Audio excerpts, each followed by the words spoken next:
Okay, everybody, drum roll. It's time to come back. That wasn't very ceremonial. Could I ask a tiny favor? Yes. Would you be able to take some pictures of me when I'm Yes, speaking? Because my absolutely. department wants me I'm to going to do tell you some what, stuff. I'm going to have a photographer set it up. I'm going to have James do it for you. And you want to take the time?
Everybody, if we could come back, please, from break.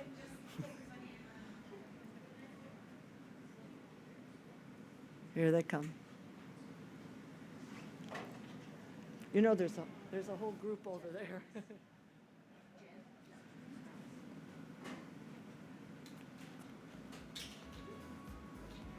Okay, we're going to, where's my moderator? Right here. We're going to start our seventh session, I think. And last but not least, we're going to learn, I'm not going to take this all away from you, but about asylums and cemetery. So, very different. Go ahead. Hi, everybody. Allison Bassett. I am the manager of the Archives and Research Center at the Trustees of Reservations in Sharon, Massachusetts. We have 7 properties that are affiliated with Olmsted and 1 grave. Just, you know.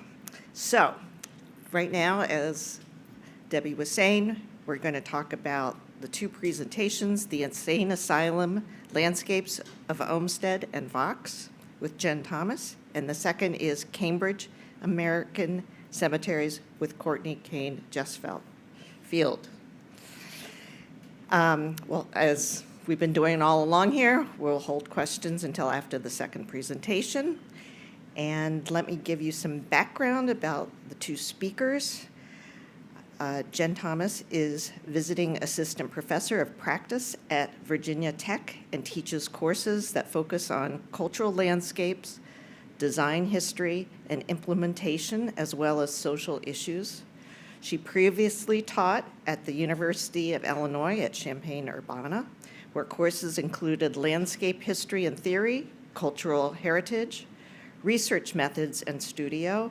And as an educator and scholar, she explores landscape architecture as a cultural medium that reflects social complexities, cultural ideologies, and philosophical discrepancies through built form.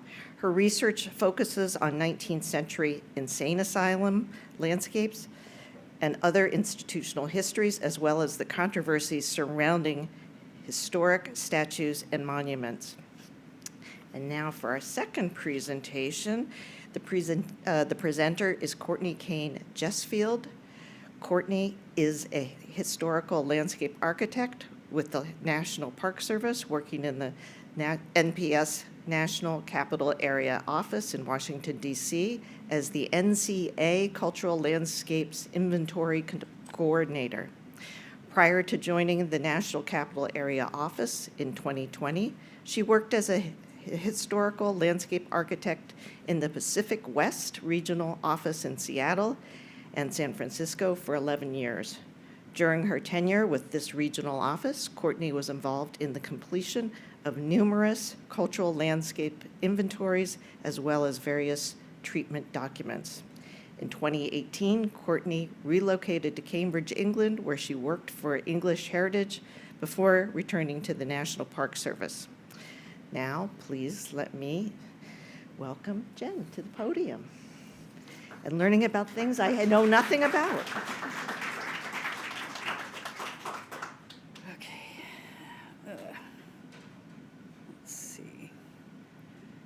Okay, good afternoon, everyone. I would like to start my presentation with a few caveats.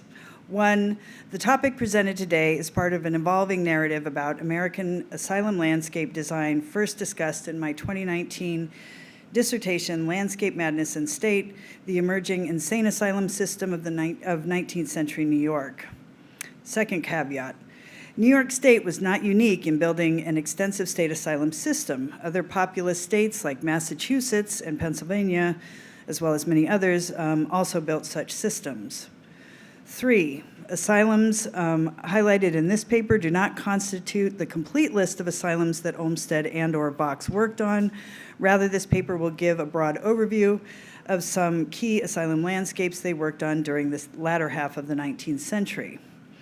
So realizing that not everybody might be familiar with asylum history, I'm going to start with a short overview of the origins of asylum landscapes and care, then launch into the briefest tour of select asylum landscapes to highlight key moments where Frederick Law Olmsted and Calvert Vaux were integral to the formation of these institutional sites. So, origins of American asylum care. In the late 18th century, people with mental illness had few care options. Unless they had a family or community that was willing to house, care for, and support them, the afflicted would often end up in prisons or charitable institutions and at the mercy of strangers ill-equipped to address their needs.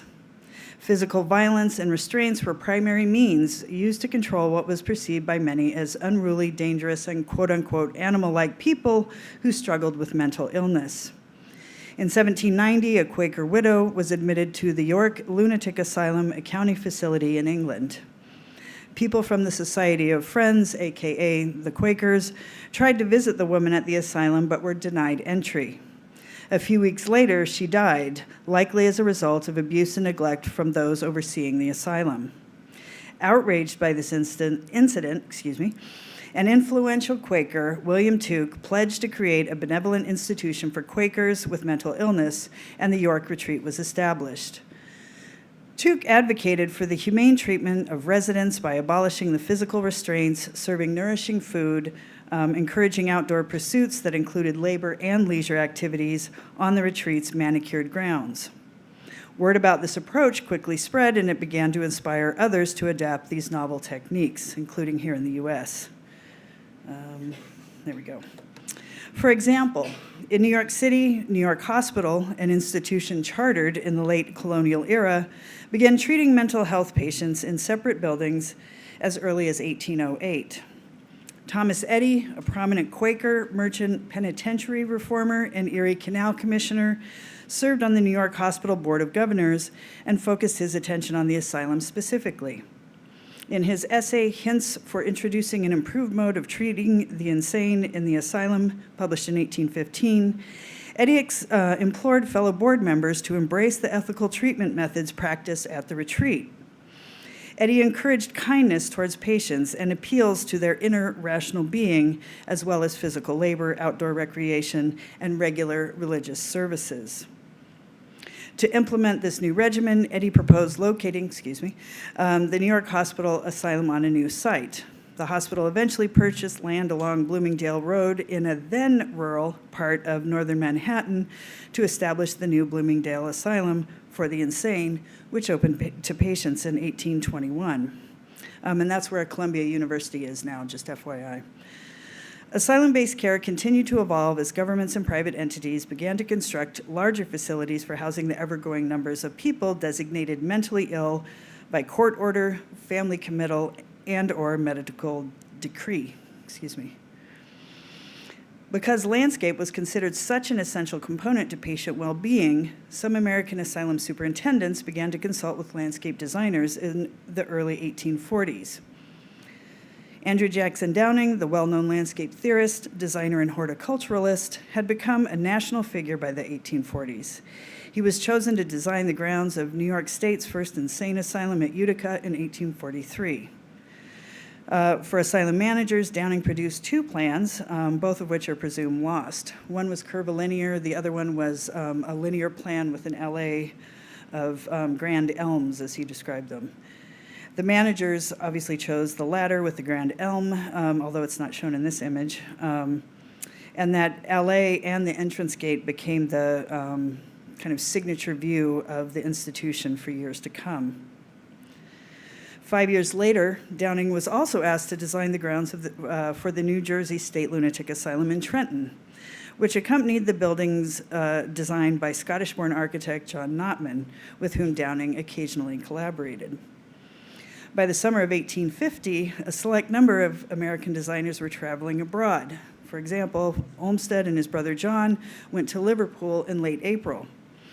Downing departed for England in July. The two groups did not interact while they were both overseas, although Downing did provide Olmsted with a letter of introduction to the superintendent of the Fruit and Vegetables Department of the Royal Horticulture Society's Chiswick Gardens. Olmsted spent much of his time observing British agricultural practices and admiring design landscapes. Downing's travel objectives were twofold. He toured sites of notable gardens and architecture and was determined to find a new architectural partner. He met with Calvert Vaux, a man who was working as an architect in England, but was so taken by Downing's design ideas that he returned with him to the United States. Now, Downing died unexpectedly in 1852, so Vaux took over the design firm with another emerging British architect, Frederick Clark Withers. It was through Downing that Olmsted and Vaux initially met, but their collaborative teamwork did not begin in earnest until they started their award-winning Greensward plan for the Central Park design competition in 1857. The first Olmsted and Vaux asylum landscape designs. The Hartford Retreat for the Insane, which was a Quaker-inspired private institution in Connecticut, began receiving patients in 1824 under the guidance of its first superintendent, Dr. Eli Todd. Todd regarded Tuke's York Retreat in England as a fine model for treating the insane, but he also believed it, quote unquote, placed too little reliance upon the efficacy of medicine. At Hartford, he implemented an institutional regimen that embraced moral treatment and medical approaches together. As at other asylums, the Hartford Retreat building was located on an elevated site outside of the city. That was a very common practice at the time. Being the first asylum in Connecticut, the retreat initially accommodated a wide variety of patients, including the poor, although it predominantly catered to wealthier people. After Todd died in 1833, several short-term superintendents oversaw the institution before John Butler, a man with extensive private practice experience and a 3-year tenure as the first superintendent of the Boston Lunatic Asylum, replaced the superintendent in 1842 and remained at the Hartford Retreat until his retirement in 1872. John Olmsted Sr., Frederick's father, was a friend of Dr. Butler's. Thus, I think he may have introduced his son and Vaux to Butler when the doctor was seeking advice about approving the grounds at Hartford. Olmsted and Vaux were hired in 1860 to make preliminary landscape plans, which are now presumed lost. By the following year, work on the retreat grounds began, overseen by landscape gardener Jacob Weideman, who was also in the process of designing Hartford City Park, which is today's Bushnell Park. Weideman eventually described and published an illustrated plan of the 39-acre retreat park, shown here, in his book, Beautifying Country Homes, a handbook of landscape gardening. Weideman's plan offers a general overview of the design by Olmsted and Vaux. Buildings are highlighted in pink. The large main building's facade faces east, which maximizes views over lawns framed by trees and facilitated access to curvilinear paths. A business interest defined by an axial lane provides access to various asylum service areas in the back. An area marked by pink and tan stripes defines the superintendent's vegetable garden. In contrast, a patient's flower garden and conservatory on the south side of the site is represented by a circle divided into quadrants. A cruciform structure in the center of that particular site represents the asylum's museum, a building Vaux designed in 1861. Like other asylum museums, this building was meant to house a variety of curiosities, reading materials, and a billiard table and art for patients to enjoy. Landscape views from this museum would be an important element for the patients as well. In 1861, when Weidemann was implementing the Olmsted and Vaux design at the retreat, Olmsted continued to oversee the construction of Central Park. He also accepted a position with the newly formed U.S. Sanitary Commission, which we've heard about before. Vaux continued working on designs for the Hartford retreat, including renovation and expansion plans for the main building in 1863. Vaux and Withers were eventually hired to design additions to the retreat building, and they were also tasked with unifying the architectural aesthetic of the building as a whole after nearly 40 years of ad hoc expansions.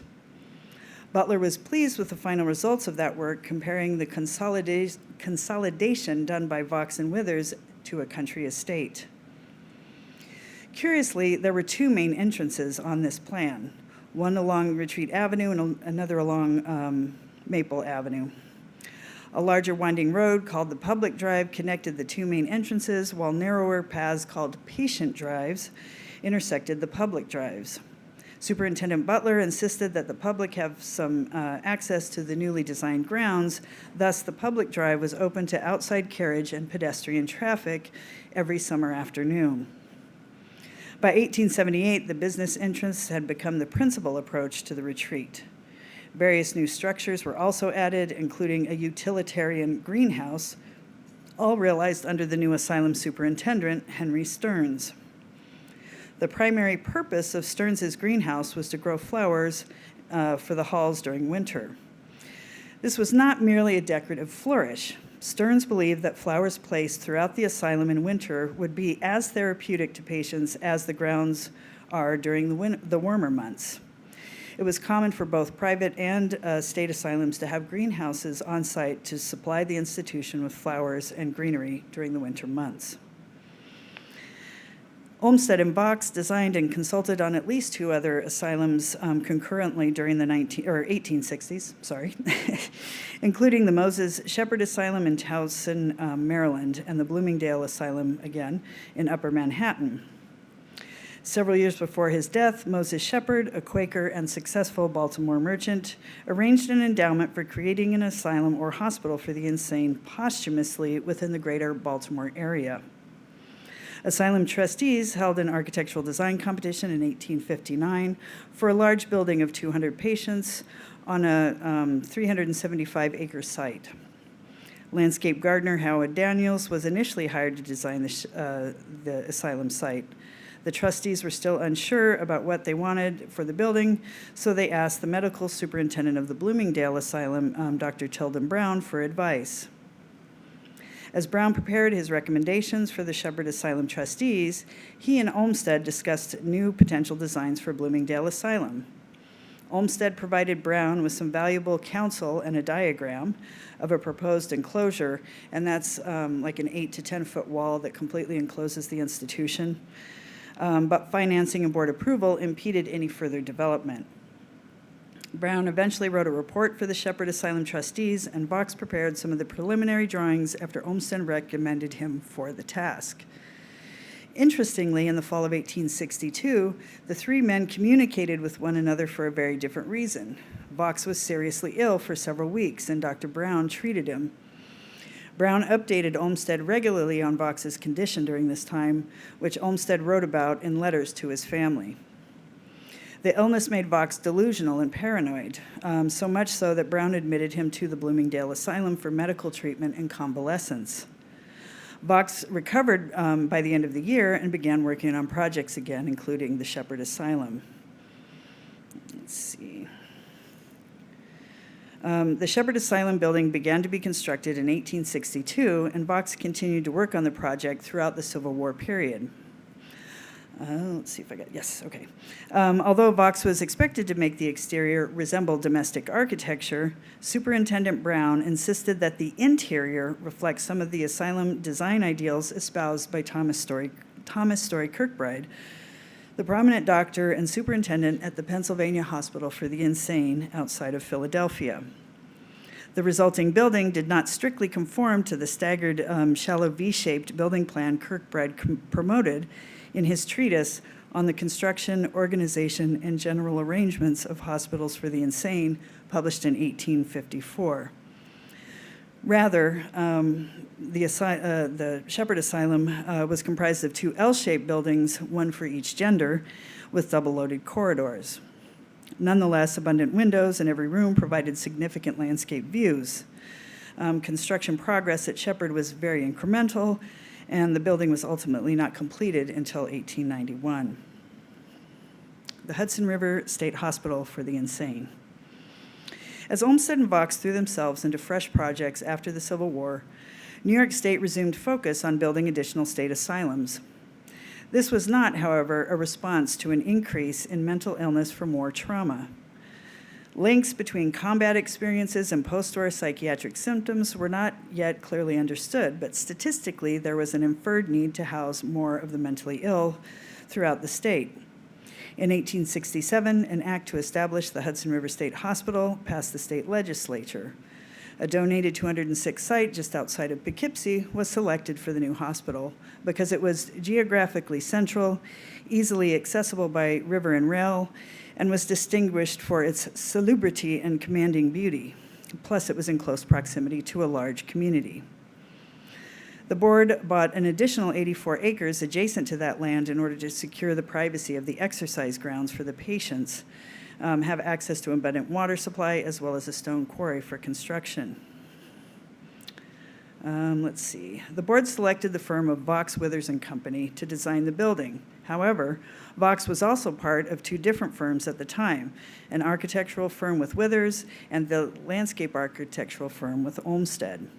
Both firms worked on designs for the Hudson River State Hospital. That must have been a billing nightmare. Unfortunately, only a few landscape plans of the Hudson River State Hospital, either archived or published, are known to exist, and most are unavailable to researchers due to their fragility. There are, however, some published plans and elevations of the main hospital building.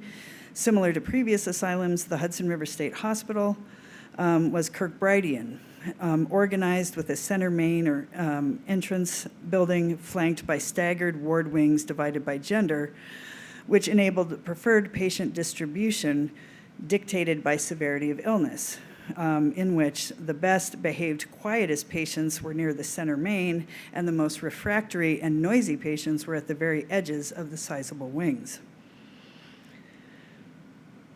Okay. Although the hospital managers hired the firm Vaux, Withers and Company to design the edifice, most sources attribute the building's design primarily to Withers because of its high Victorian Gothic style. And I'm going to skip over because I'm getting short on time, but I go into my paper quite a bit about some of the construction details at this particular hospital, and they're fascinating, but I'll talk about that at Buffalo. All right, jumping ahead to Buffalo. The city of Buffalo had been lobbying for a large state asylum since 1865, when the state began to accelerate its approval of New York. Whoops, let me switch to Buffalo. How about that? Let's see, where they wanted to build another asylum in Western New York. In 1870, Buffalo won the bid. H.H. Richardson was hired as architect and became an officer of the board. For the grounds, the managers wanted Olmsted, Vaux and Company, the celebrated landscape architects, to design the site. The tone of the first annual report, which was published in 1872, was energetic and optimistic.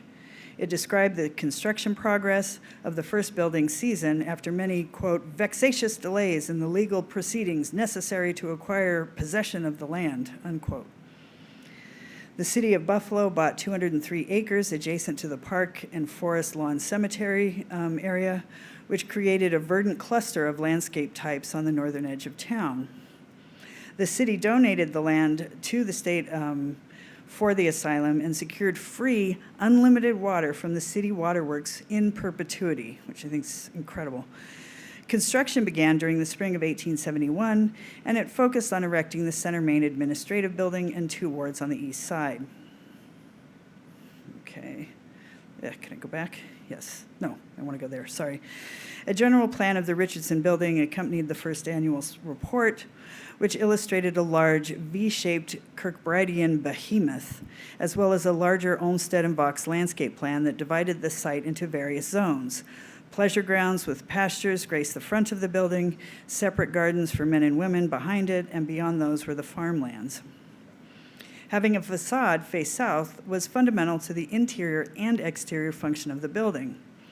Patient rooms lined the north side of the longer hallway, which had a bank of windows facing south, which maximized natural light.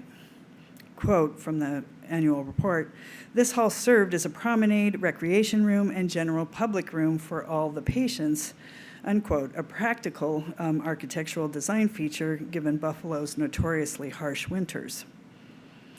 In the first annual report, the engineer in charge, Marsden Davy, detailed the progress of the first season of construction on the site, an account that provides valuable information about the landscape-related building practices in 1871.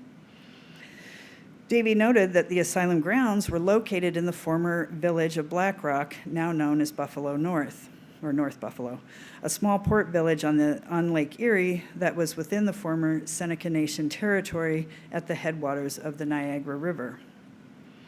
The site was bounded by Scajaquada Creek to the north, Forest Avenue to the south, the yet-to-be extension of Elmwood Avenue to the east, and a proposed avenue, which is today's Reese Street, to the west. Builders surveyed the site from January to May of 1871. These 2 undated drawings from the Frederick Law Olmsted Archives in Brookline illustrate land surveys within or with the asylum building and drives superimposed onto the data. One map has 1-foot interval topographic lines, and another map includes extensive spot elevations and surficial and underground streams noted. Together, the 2 reinforce the challenging construction conditions Davy described in the annual report. As workers excavated for the center main of the foundation, they discovered an underground spring that flowed about 400 gallons per hour, which was initially used as a water source during construction. In front of the center main was a natural basin in the rock that held water to the depth of about 6 inches. It has been walled up with masonry and arched over, thus forming a reservoir. Citing the asylum center main building where they did was in fact impractical. The foundation of the center main was built on solid rock, and directly behind the center building was a sunken area which was level with the basement. Olmsted and Vaux exploited this natural feature, creating sunken passageways underneath the connecting corridors of the center main building and ward wings, wisely allowing central egress between the front and back of the massive building, and you can still walk through those passages today. It appears that the surrounding landscape context was the most obvious justification for the building's placement. Throngs of visitors would see the asylum and its grounds on the way to the park and be able to see it or the 2 towers of the center main from points within the park itself. The asylum was not meant to be hidden or separated from the community. Rather, it was made highly visible, a towering testament to the city's and the state's munificence. According to an 1872 article in the American Journal of Insanity, the asylum would overlook the city, the Niagara River, and have a distant view of Lake Erie. The area between downtown Buffalo and the asylum and the park were underdeveloped at the time, so the views described were in fact possible. One can easily imagine these views from the tall towers on the asylum center main. However, those elements were strictly ornamental. As such, the towers may have seemed like a surprisingly unnecessary and expensive architectural expenditure, but they served, and frankly continue to serve, as a distinctive landmark in the area. As at the Hudson River State Hospital, construction of the Buffalo Asylum partially depended on the availability of various materials nearby. And I won't go into that, but they did have to, harvest clay to make bricks. They used sand in the mortar, et cetera, et cetera. And I'm just showing this. I'm fascinated by this drainage map because it shows the, tile drainage, which ultimately discharged runoff into Scajaquada Creek. In 1877, the superintendent asked Olmsted to provide a more detailed landscape plan for the southeasternmost portion of Asylum grounds, and I'm at 0, so I'll hurry. The design paths on the plan were more nuanced than in earlier iterations, with the curving carriage drives supplemented by a lengthy pedestrian loop that carved through the area labeled pasture pleasure grounds. All right, and unfortunately, I'm talking to a Boston group, and I talk about McLean. I didn't make it. Could I have like one or two? Is that okay? Okay. So I'm going to jump ahead. We all mostly probably know that Olmsted was committed to McLean. They worked on that site. So this is the final section, the end of Olmsted and Vaux. Although design work during the early 1870s began auspiciously for the firm Olmsted and Vaux, the long-simmering tensions between the two principals had become untenable, and they dissolved their partnership in the firm in the fall of 1872. Both continued working on public park projects independently. Vaux remained in New York, and Olmsted relocated, as we all know, to Brookline with his family in 1883. Olmsted's health began to decline significantly in the early 1890s, however, and by 1895 he was showing signs that his memory and cognition were diminishing. Fortunately, his son, Frederick Law Olmsted, and his adopted son, John Charles Olmsted, were already working on the Olmsted office and able to maintain the firm's workload. And so the doctors had suggested that Olmsted rest in a mild, damp climate, so the family went to England. So let's see, Olmsted, his wife Mary Perkins Olmsted, their daughter Marion, and Frederick Jr. sailed to England in November. 5 days later, Calvert Vaux went missing. And the next day, his body was found in the water of Gravesend Bay, Brooklyn. Newspaper accounts stated it was likely an accident that Vaux may have fallen off a pier. Neither suicide nor homicide was suspected. At the time of his death, Vaux was 71, and 2 New York Times articles published about his disappearance and death described him as a landscape architect rather than an architect, as he is more commonly known. So skipping ahead, as Olmsted's symptoms worsened while in England, he was temporarily placed in 2 different sanitaria. He did not hear about Vaux's death for months, but was distraught when he finally did. The Olmsted family returned to the United States, and they tried to care for him themselves for a couple of years, but he was getting worse, and his violent outbursts were becoming more frequent. By the fall of 1898, Olmsted's family decided to commit him to McLean, an institution for which he had designed landscapes years before. He loathed the place and was frustrated that the facility did not implement his design. "They didn't carry out my plan, confound them," he exclaimed. Olmsted remained in one of the McLean cottages for the last 5 years of his life and passed away with his son Frederick at his side on August 28, 1903. I'll stop there. Thank you.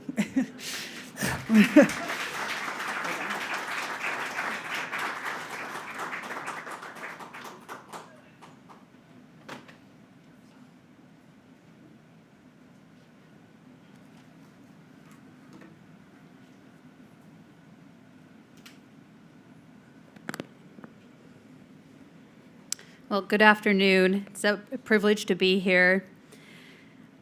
I'm going to take you on a journey, 3,265 miles or so east across the Atlantic to the other Cambridge. We're going to talk about the Cambridge American Cemetery, located in the United Kingdom, just outside of Cambridge. The Cambridge American Cemetery honors the service and sacrifice of more than 8,500 Americans who died in military operations based out of the UK during World War II. Many of those interred at this cemetery were crew members of British-based American aircraft who fought in the skies over Europe during the Allied strategic bombing campaign, as well as those who lost their lives in training areas in the UK, in the waters of the Atlantic, and during the invasions of North Africa and France, including Normandy. The American Battle Monuments Commission, hereafter referred to as the ABMC, is an agency within the executive branch of the U.S. government that was established by Congress in 1923 to serve as the guardians of America's overseas commemorative cemeteries and memorials. It maintains and operates 26 American military cemeteries, as well as numerous federal memorials, monuments, and markers across the globe. Today, there are 2 American military cemeteries located in the UK commemorating U.S. war dead. These include the Cambridge American Cemetery and the Brookwood American Cemetery just outside of London, which commemorates World War I dead. ABMC does not accept new burials within their cemeteries, with the exception of the interment of recovered remains of U.S. war dead found associated with World War I and World War II battlegrounds. The nearly 3,100-acre Cambridge American Cemetery is located in a rural area of East Anglia in the county of Cambridgeshire, approximately 3 miles west of Cambridge. Throughout the duration of U.S. involvement in World War II, more than 1.6 million American servicemen and women were based in the UK.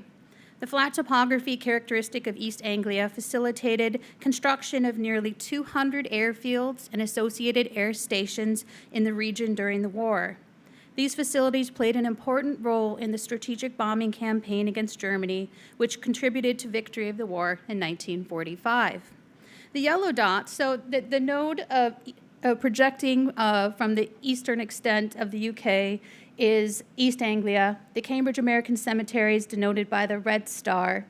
The inlet shows map shows yellow dots, which represent all of the U.S. Army Air Corps airfields in East Anglia, as well as the green dots, which represent both UK and U.S. Air Forces. The blue dots represent the RAF, or the Royal Air Force, the UK. The photo at the right is of my grandfather, Lyle Kane. He served in the U.S. Army Air Corps as a turret gunner during World War II and was stationed at an airfield in East Anglia. He was part of what was called the friendly invasion of American soldiers to the UK during the period. While completing a mission over northern Germany on March 21, 1945, his B-17 was badly damaged by enemy fire. The crew managed to fly the plane back to near safety before crash landing by the cliffs of Dover. While my grandfather survived the war, I often wonder if he ever made it to Cambridge American Cemetery to mourn the loss of fallen comrades. During the post-World War II period in the UK, there was an increasing emphasis away from highly designed cemeteries toward the development of burial grounds that provided the greatest utility with the least cost.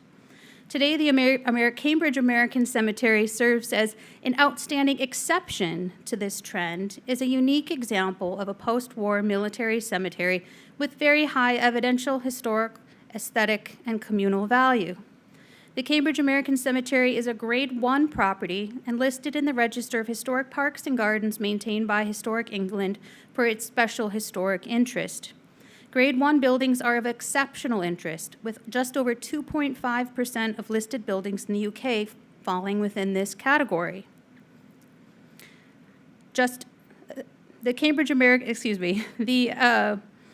Notably, the landscape design for the cemetery was completed by Edward Clark Whiting from the Olmsted brothers with the assistance of his colleagues at the firm. In addition, the memorial and attached walls, steps, and pool surround are Grade 2 star listed for their special architectural interest. Grades 2 star buildings are particularly important buildings of more than special interest, and in the UK, approximately 5.8% of listed buildings are within this category. Notably, the buildings and structures associated with the Cambridge American Cemetery were designed by architects Perry, Shaw, Hepburn, and Dean of Boston. Historic ordnance maps show that prior to use as a cemetery, the land remained largely undeveloped. It was part of the estate associated with the nearby Mattingly Hall. In 1948, the University of Cambridge acquired the property for £50,000 and later conveyed it to the UK government. The Ordnance Survey maps from 1886 at the top and 1952 at the bottom show relatively little change in terms of nearby development. The footprint of the locale is consistent through time, with the nearby Mattingly Wood, a large ancient broadleaf woodland that is designated as a site of special scientific interest, and the mill plantation dominating the areas to the west and south. Interestingly, the most notable changes to the area identified as the Cambridge American Cemetery are associated with changes in grade or slope identified in 3 different areas on the map, and are likely the result of grading for the grave markers and construction of the chapel and the superintendent's residence. During World War II, the U.S. Army created several hundred temporary burial grounds on battlefields and foreign lands.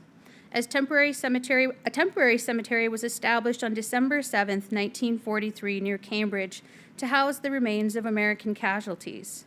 After the war ended, the remains of approximately 42% of servicemen and women temporarily interred at various locations in the UK were reinterred at the temporary cemetery. And by October 1945, 5,500 soldiers were buried at Cambridge. Aerial photos from 1946 show the location and configuration of the cemetery, which was oriented north to south and arranged in large blocks that were divided by a central path, similar to the symmetrical cemeteries established by the War Department after World War I. Historic photographs show that the blocks were punctuated by rows of neatly spaced white wooden crosses, while the paths between the blocks were paved with gravel. A flagpole was located on the northern extent of the site, while a mortuary, grave marker shop, a chapel, which was a repurposed Nissen or Quonset hut, and court of honor were located at the southern end near the mill plantation. By 1947, 14 overseas locations had been selected to serve as permanent military cemeteries, including the Cambridge site. At this time, families were offered the choice to bury their loved ones in established American military cemeteries on foreign soil or be returned to the U.S. for burial. Most families chose repatriation. However, some chose to have their loved ones interred overseas. The photograph on the screen shows flag-draped coffins of American soldiers interred at the temporary cemetery near Cambridge. Each grave was identified by wooden markers that were adorned with the dog tags of the deceased. Note the expanse of trees in the background, which were part of the mill plantation depicted on the Ordnance Survey maps, as well as the large block of interments characteristic of World War I cemetery design.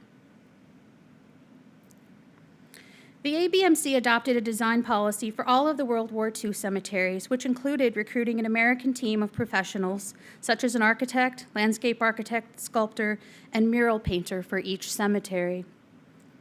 Often, the ABMC sought to recruit the most prominent architects in the country for these projects. While the designs for each of the permanent overseas ABMC cemeteries were highly variable and had no specific limitations other than cost, each cemetery needed to include a small, non-sectarian devotional chapel, an inscription of the names and details of the missing in the region, and a graphic record in permanent form of the services of the troops. Plans continued to evolve for the cemetery over the next several years. However, the primary elements of the site design were completed by 1947, as evidenced by the model of the cemetery here. In February 1948, British officials dedicated the Cambridge American Cemetery as permanent bit of the United States. By the end of 1949, many of the interments had been completed, which ushered in the next phase of project implementation that included construction of the visitors building, chapel, wall of the missing, reflecting pool, flagpole, landscaping, housing for the superintendent, and various utility buildings. The architectural firm of Perry, Shaw, and Hepburn was founded in 1923 and was engaged in an array of academic, civic, residential, and commercial projects around the U.S. In 1927, the firm was awarded its first large commission, which included both the master planning and restoration of colonial Williamsburg. By the 1940s, the firm had become an important contributor to new development in Boston with the commission of several notable buildings around the city.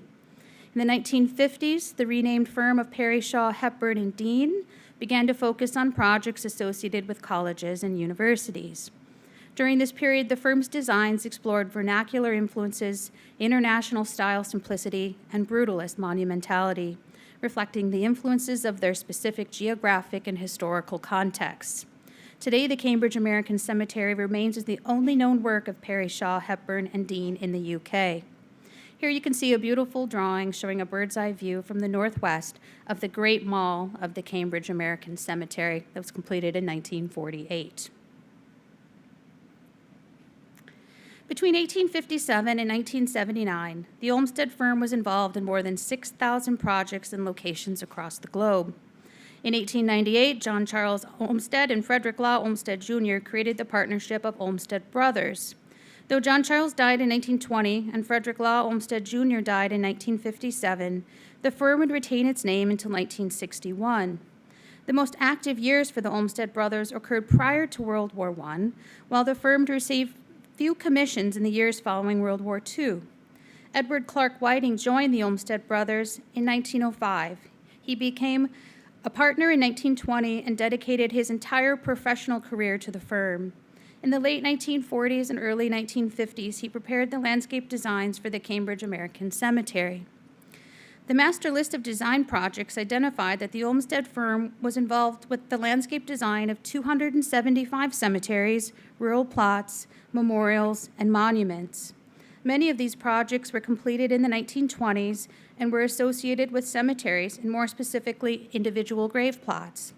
Throughout their tenure, the Olmsted firm designed very few cemeteries as new projects, but rather the firm's work involved improvements or additions to existing cemeteries and landscapes to accommodate 20th century needs.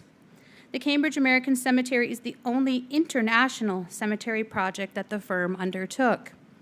The general planting plan depicted here from 1951 shows the axial composition with a strong geometric organization in the site plan. The Great Mall is anchored at one end by the chapel, extending east toward the flagpole.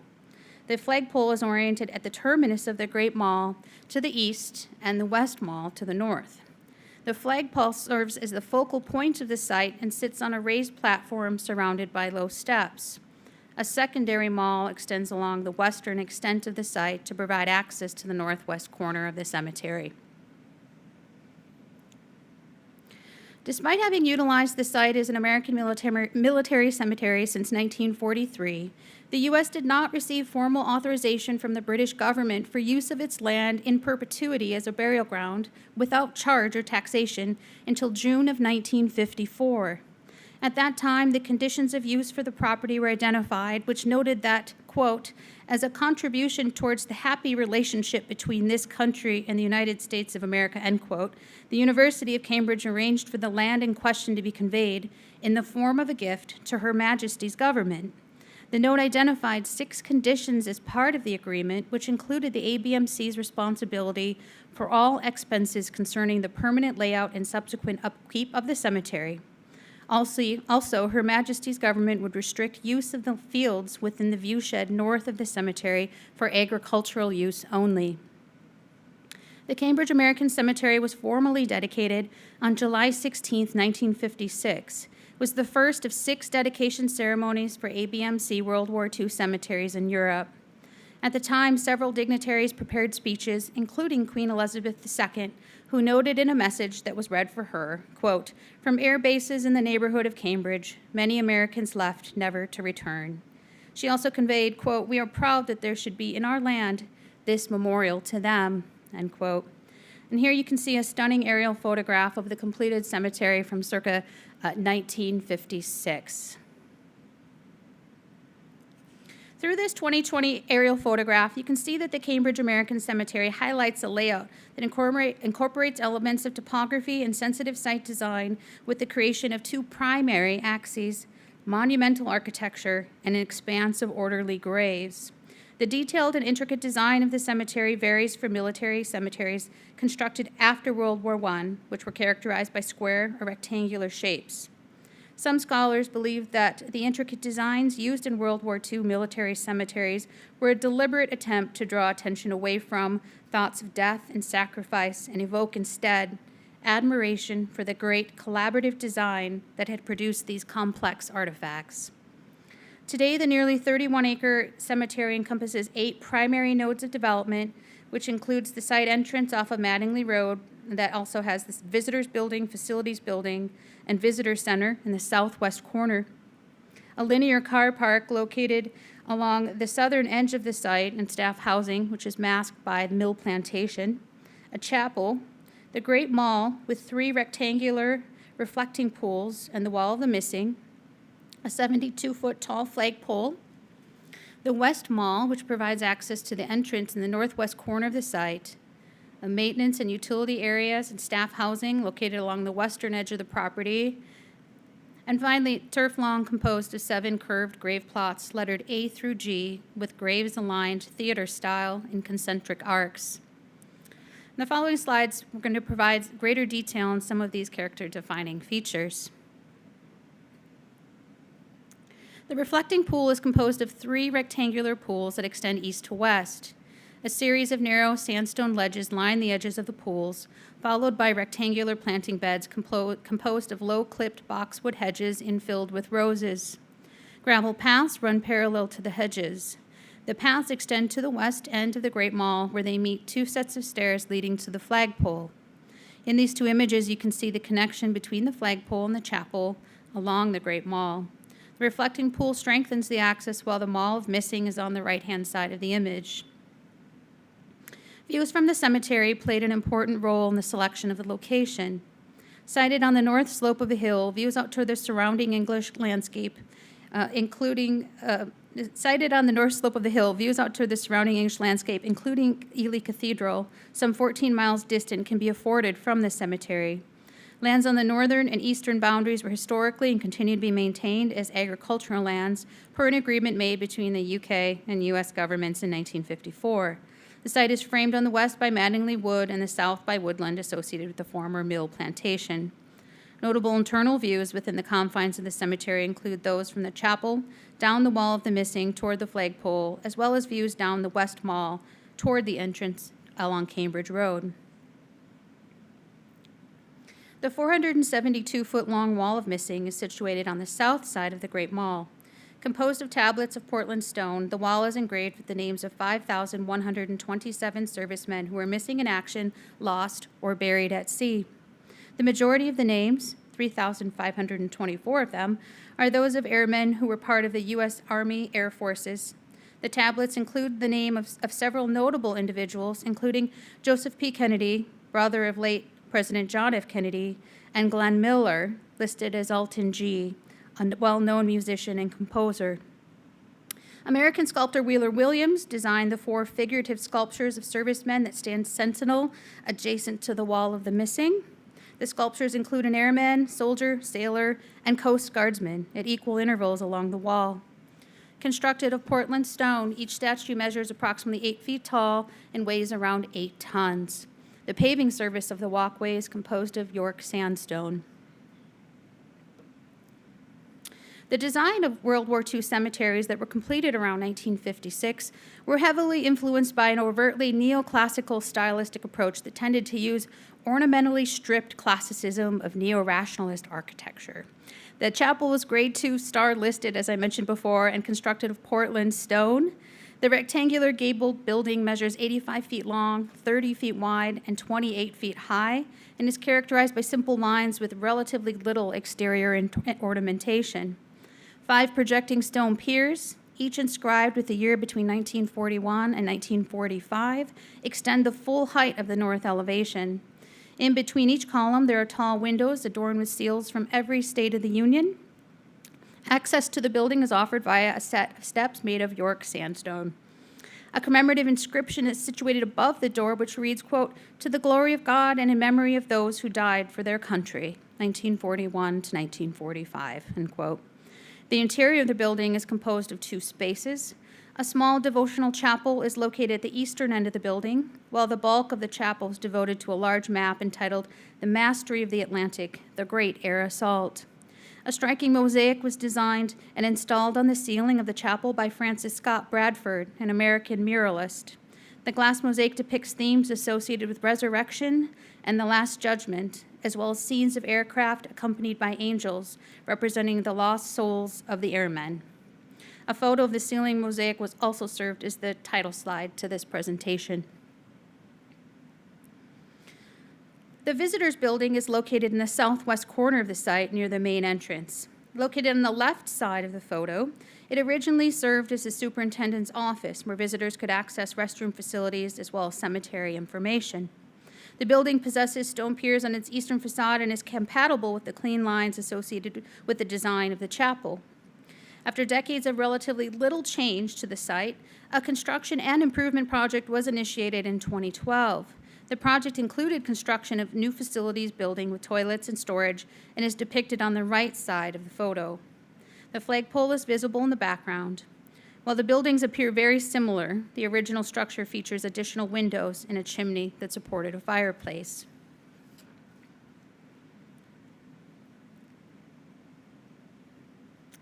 The Cambridge American Cemetery includes 3,812 burials, arranged in concentric quadrants that are organized into 7 grave plots. Each grave is marked by either a white marble Latin cross, of which there are 3,732 of them, or a Star of David, of which there are 80, and they are not separated by rank. Interestingly, only American-designed military cemeteries on foreign lands are marked by grave markers with religious symbology. The front of the markers are inscribed with the name, rank, regiment, state, and date of death, while the backs of the markers are inscribed with the service numbers of the decedents. Underlying the beauty of the cemetery, the grave markers themselves are a feat of engineering. The grave markers are held neatly in their positions by a web of interlocking infrastructure buried 6 feet underground, which holds each headstone and creates a meticulous, clean lines in the layout. The overall character of the vegetation associated with the site remains comparable to the original planting plans developed by the Olmsted brothers in the early 1950s. Similar to the buildings and works of art at the site, the landscape was also inscribed with symbolism. Vegetation selected for planting in the Cambridge American Cemetery served as a departure from traditional landscaping evident at post-World War I military cemeteries and was designed to represent rejuvenation and resurrection. This was achieved through planting multi-seasonal flowers while moving away from heavy use of evergreens, which gave an impression of austerity, an accent on the finality of death. Character-defining vegetative elements that remain extant include a vast expanse of highly manicured turf, punctuated by a variety of mature shade trees, including catalpa, beech, oak, sweet gum, and tulip, an avenue of pagoda along the West Mall, double pink hawthorn and rose bushes along the Great Mall, and boxwood hedges within the graves area. While it is easy to get wrapped up in the history and design details, it is important not to forget that this is a sacred place imbibed with meaning and memories for those who lost loved ones during the war. I wanted to leave you with some reminiscences of a burial at the Cambridge American Cemetery from a former soldier. Doc was seeking a volunteer to accompany Pete's body to Cambridge. The day was beautiful, and the long ride in the ambulance was the first I had made through the English countryside. We drove a mile or two beyond Cambridge, then turned off into a grove of trees alongside the road. Just beyond the grove was one of the neatest cemeteries, Mattingly, that I had ever seen. Under the trees were the chapel and other buildings, and then sloping down to the northeast was the cemetery. Beyond the small stream in the valley, the land rose again, green and quiet. The funeral was held 2 days later. The group provided us with hard riding, cold 6x6 truck to travel to the cemetery. Besides the crew, several of Pete's new friends and other crews went out. We left the base at 9 o'clock in the morning and traveled hours in bitter cold weather. We gathered a little way down the hill, where each of us in his own way, then collectively, with the chaplain, prayed to God to keep Pete near. There in the United States Cemetery, the stars and stripes flying top cover, Peter Scott was buried. Pete's death robbed me of our invincibility and replaced it with guilt over his death and fear for the lives of the crew, the rest of the crew that I had led into danger.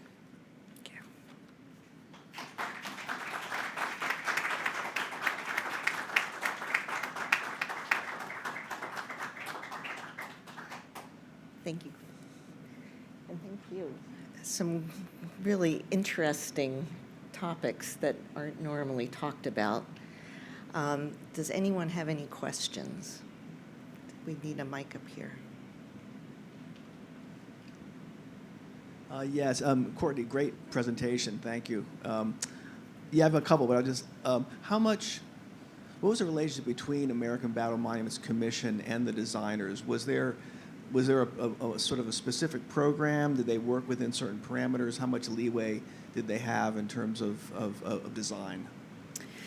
So the designers worked, the Commission of Fine Arts, the CFA, was very much involved in review of the designs for the buildings and landscapes associated with the overseas military cemeteries. And so I think that, when you're dealing with these really monumental, high-profile landscapes, there's multiple levels of bureaucracy, and there is always funding concerns, especially as the rates for some of these prominent architects and landscape architects came in. Looking through correspondence, Edward Whiting, who worked with Perry Shaw, Hepburn, Dean, they had some negotiations because Whiting's price tag at $5,000 for the time was too steep, and they needed to work to cut costs. So, I think there's multiple different layers of control when you're talking about these types of resources. The ABMC and CFA were the two predominant players who then directed down kind of the oversight, and then Perry Shaw, Hepburn, Dean actually managed the contract, and then they worked with Whiting. Just one other. In a lot of these cemeteries, there have been sort of significant relationships established between local communities and the burial spaces. And I wondered if this was the case here in terms of contemporary culture. Sure. Yeah, absolutely. There's a continued relationship between the cemetery and the local community.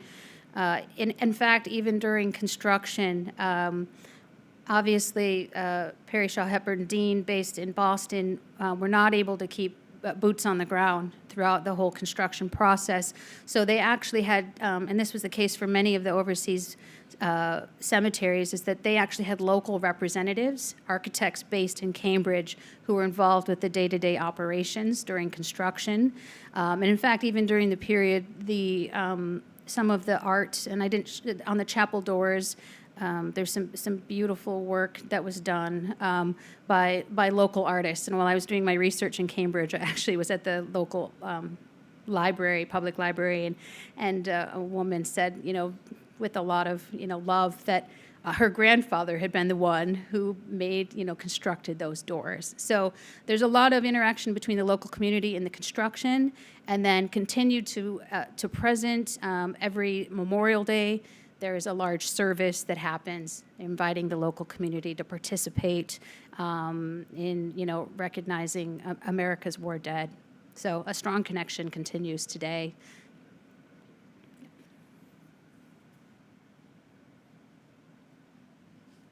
Other questions online? Okay, I have a question for you, and that is, it seems like the intention of these asylums was so great. I mean, really positive things, and it went from what I was reading, like just to hold 250 people, and some ended up holding like 8,000. I mean, just horrific. And so I'm wondering about the preservation and the reuse of these places. What's happened? If you know.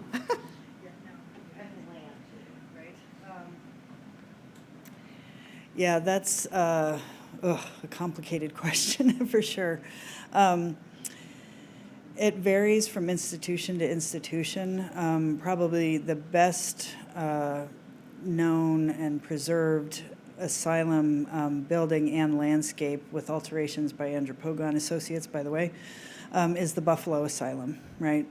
Because there's been, in the last 20 or so years, a real effort to preserve the building. They've actually transformed it into a boutique hotel. And so, you know, there's issues related to gentrification, so on and so forth. And, you know, like most landscapes, you know, our medium changes, right? I mean, it evolves over time. And so, you know, a lot of what we've been talking about today is how you either maintain or update some of these historic landscapes. And so, you know, Buffalo has been preserved with significant alteration, but it still functions as an actual psychiatric center as well. What's frequently not pictured is the Strozzi building, which houses patients still, right? It's a very kind of 1950s, 60s looking building. Some of the other ones, like the Hudson River State Hospital, that's been in limbo for years. I haven't looked it up recently, actually, to see what's going on now, but there's been developers that keep promising that they're going to do all kinds of great, wonderful things, you know, and then plans fall through. And so, you know, that one, they had a fire, a couple of different fires, and so the building no longer has really any integrity at all. But it costs millions of dollars to demolish these things, too. So even if these hospitals are abandoned, you know, that's a lot of building infrastructure, et cetera, and it can cost millions, you know, and who has that kind of budget to tear something down, right? So, you know, it varies case to case, you know, and like Bloomingdale, of course, is now Columbia University. So they do have one existing building from kind of the latter part of the 19th century it's called the, I think it's the Buell building, I believe. It looks like a late 19th century house, basically. But that's the only surviving building on that campus. So yeah, it's all over the place. Some are completely razed, others are preserved, others are kind of in between, still being used as psychiatric centers in some form. Others have been converted into prisons, for that matter. So it's, yeah, right, it's a hot mess, in other words. So yeah, does that answer? Okay. So we have 8 minutes, and I have a question for you. And that is, now I've forgotten it. Are there any other questions here? Oh, here, saved by the mic.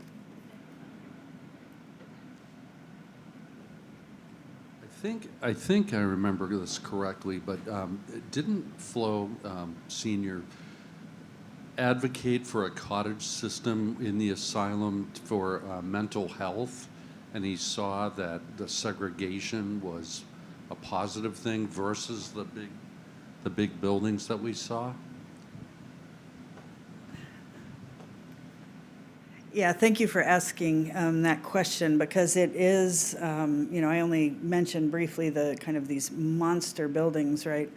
The Kirkbridean large institutional buildings, and towards the latter part of the 19th century, that's when they started using that cottage plan, because, you know, even though initially these large buildings were supposed to somehow mimic domestic architecture, which is kind of hard to imagine now, right, when we look at them. The cottage plan was meant to address that a bit, because that idea of domestic architecture and domestic scale was perceived as being more comfortable, more, soothing, whatever. So like McLean is definitely, it was the cottage style layout. And if I had been able to talk faster, I could have talked about that. But I appreciate you asking that, yeah. And the thing about McLean is that now McLean, most of those buildings are high-end condos with other condos added to them. So they're $1 million to $2 million condos. Mm-hmm. But I was Lauren and I were on Belmont Historic Commission as that land was being transferred. And we worked very closely with the architects to try and conserve and preserve as much of the landscape as was intended in its character. Not all of it has been developed that could be developed, but the piece I wanted to add, really the cottage system, which is not a happy end to the story, is that in the course of their development, the cottage that Olmsted lived and died in was still extant, and the developer would not hear of preserving it because, for the most stupid reason, that it was 3,500, I may have this backwards, its dimensions were not quite within their formula. Oy, yeah. It was like 500 square feet off, and nonetheless it came down, which is really too bad. Right, right, yeah, and that's, you know, there have been other ones, like there's one in Michigan that's been converted into condos, and I'm sure there's others. And so, yeah, this whole kind of cycle of development, redevelopment, budgets, right, and justifications for doing something or not are, you know, messy every single decade. So, yeah. And this is from Virtual. I'm right over here. But this is from Pad. He says, back to the fate of asylums. What happens to their landscapes as the buildings are reused, etc.? That also varies quite a bit, right? At Buffalo, and you know, the people that are from Anthropogon can correct me if I'm wrong on the date, they redesigned the South Lawn, which is the area that's in front of the now Hotel Henry, as it's called.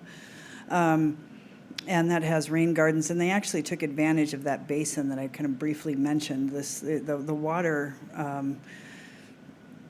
drainage situation on that site is super complicated, but they took advantage of that. So that's one example.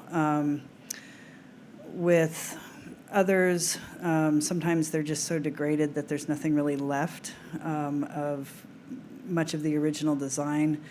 Like with the Utica place, I've been there several times. It's still functioning as a psychiatric center.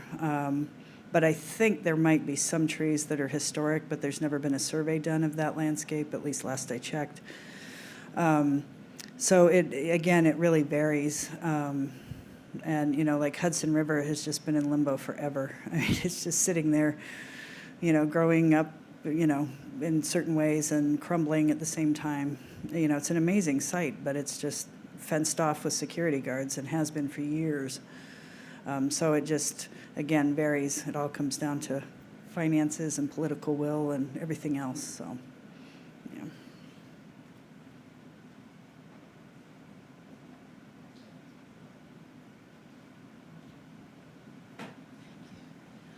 There's a component of McLean that is not often seen, and that is the tunnel system, which provided below ground a connectiveness for transporting patients and keeping people out of the weather, and it's where all the heat ducts are and that sort of thing. Does that show up on the original drawings? Or is that something that developed later? But it is kind of a hybrid with the Kilbride and the cottage, though you don't see the connectedness of the individual buildings. Arlene is shaking her head. Yeah, for McLean. All of them are. Yeah, McLean didn't have drawings. Some of the larger ones, though, I've seen not so much the tunnels on some of the plans necessarily, but I've certainly seen like stereoscopic photographs, at least in New York State, towards the end of the century, they started photographing rather than doing sketches of things. And it was very common for the really big buildings to have these kind of underground tunnels and a whole labyrinth of navigating, including like rail systems that you had the carts. So when they were moving like food or laundry or whatever, you know, they could push that on these, almost like a mining kind of rail system. And those were very prevalent. But yeah, as far as McLean, I don't think so. Because with the cottage system, I think that'd be less efficient, right? I mean, right, yeah. Pardon? Oh, they do. Sorry. Yeah, that's right. Yeah, and I haven't looked into McLean as deeply. But that's kind of interesting to think about in terms of, you know, how that functions. Because I always think of tunnels in terms of the big buildings as opposed to the smaller. So it would be interesting. Do you know if they've done a survey of it? Or like... Oh, are they? Yeah, okay.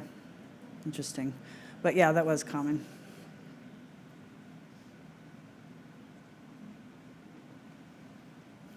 We've hit 4:30.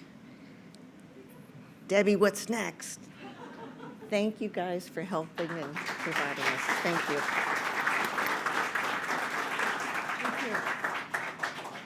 Okay, just a few words. Remember, if you want your ASLA CEU credits, to sign up at the back. I think most of you have already. Last call to sign up for field sessions. Also, I noticed that Sophia and Brianne have put their business cards out there. So if you're going on one of the field sessions, you might want to grab one of their cards, just in case you get separated or you can't find it, you can give them a call, right? Let's see. Oh, Sophia.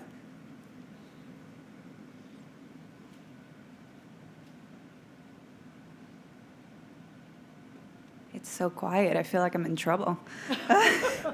I just wanted to give a huge thanks to all of the BSA staff that helped us out today.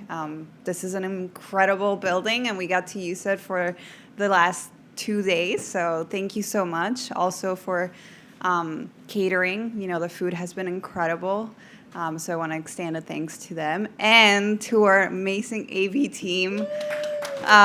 Yes, Juan, Mad, Jordan, and Sam. Without you, we would be dead. So thank you so much. Did I see Kevin come in earlier? He's come and gone. Well, I give a special thanks to Kevin. You can tell him. Okay, a reminder tonight, we have another event, 6 to 8 in the Harbor Room. And there will be beer and wine, and there will be more food if you haven't had enough all the last 2 days. And as a preview, we have Ralph DeMonte, and is Ethan here with you? Somewhere. Well, we hope so. He's going to give you a preview of the book they've written. We're going to have a reception, a little presentation, and some discussion. Okay. I'm the guy who won the Abraham Lincoln cookie.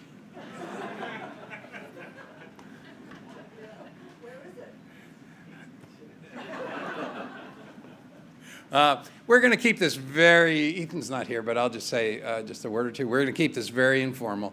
It's going to be hopefully a provocative and relaxing conversation, if you can have both of those. It's going to probe a little bit about where did the institution of the public park emerge? How did it emerge in the United States?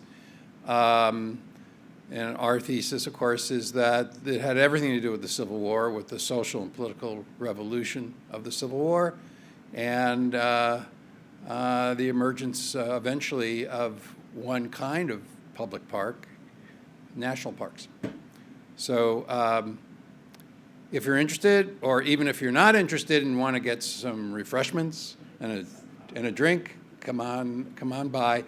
This is the book. Unfortunately, for some reason, it's not here for sale, but it's, at least I say it's on Amazon. But I think it's going to be at Fairstead tomorrow. It's at Fairstead for those of you going on the Fairstead field trip. It will be there. Cash or check? Cash or check, their machine is not working there. Cash or check. So forewarned is forearmed.